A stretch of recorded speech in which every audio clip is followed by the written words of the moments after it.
Well, it's Monday, and you know what that brings. It brings another Monday with Marie.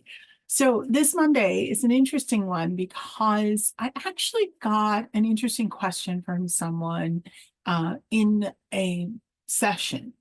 And so I can't give you their name and I can't give you those details as I normally do, but I think it's a good question for all of us.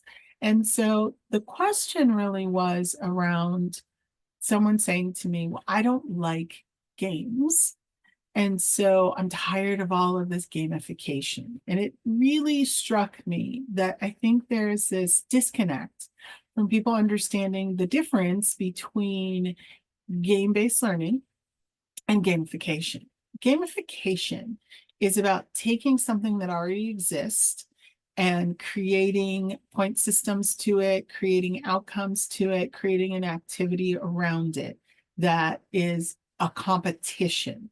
That's what people are talking about when they're talking about gamification. Now, is that the original meaning of gamification? No, absolutely not. But what people are talking about now is they're talking about creating competition that has some reward or some point system to it. That is vastly different than when we talk about gamifying or game-based learning, because gamifying and game-based learning are also two different things. So I guess we're talking about three different things if I really think about it.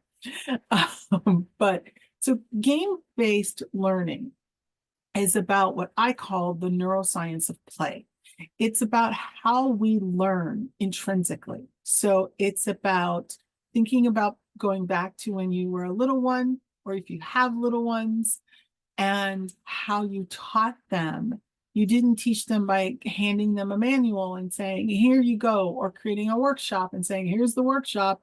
I'm going to lecture to you now on how to walk or how to talk. You did it through play.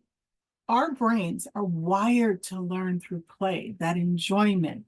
So when we think about play in its truest form, it's really one modality of learning, a big modality for us for learning. And so when I talk about creating games, when people say, what do you do? And I say, I create games. What I'm talking about is I'm taking the theories and the science of play and I'm incorporating it for adults. Now, here's a couple of things you need to know when you incorporate for adults. One, adults need to play with purpose. You can't just create something and think that an adult is going to go, oh, yeah, I'll play this. They need to know, why am I doing this? What is the outcome? And that brings me to my second point. You always need to know the outcome. When you're creating something, you need to know the outcome. What is it I'm trying to get from this activity? What is it I'm trying to get from this program I'm building or from this actual game I'm building? You need to understand, what is the learning outcome I'm trying to achieve so that you can achieve it. And if you don't do that, the game doesn't work. The other thing I want to talk about really quickly, which happened recently, was icebreakers. So first off, I hate icebreakers. I'm just going to be honest. I really hate them. I know you're not supposed to hate things, but fully hate them. And here's why. It's not the icebreaker itself that I dislike.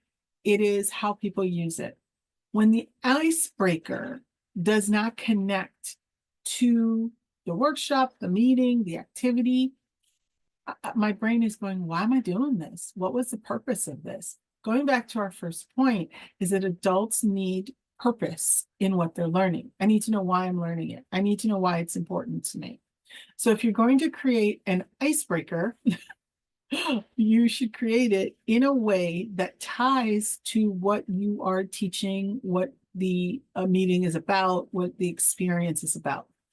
So I don't actually call what we do in our sessions icebreakers. I actually call them primers. And the reason why I call them primers is because that's exactly what it is. It's a primer to help begin. It kind of sets the tone for what we're going to do today. So I and my team, whenever we create something, we never just go, oh, this would be a fun activity to do. You have to tell me why. You have to have it tied to a purpose, and it has to be tied to some outcome. At the end of this activity, I'm going to achieve X, Y, Z. whatever that is. So I hope that's helpful. That's my little rant for today, because again, stuff happens and you go, oh, I have to talk about it. So that's what this Monday is about, me talking about stuff that pops into my brain. So I will see you next Monday, same bat time, same bat place.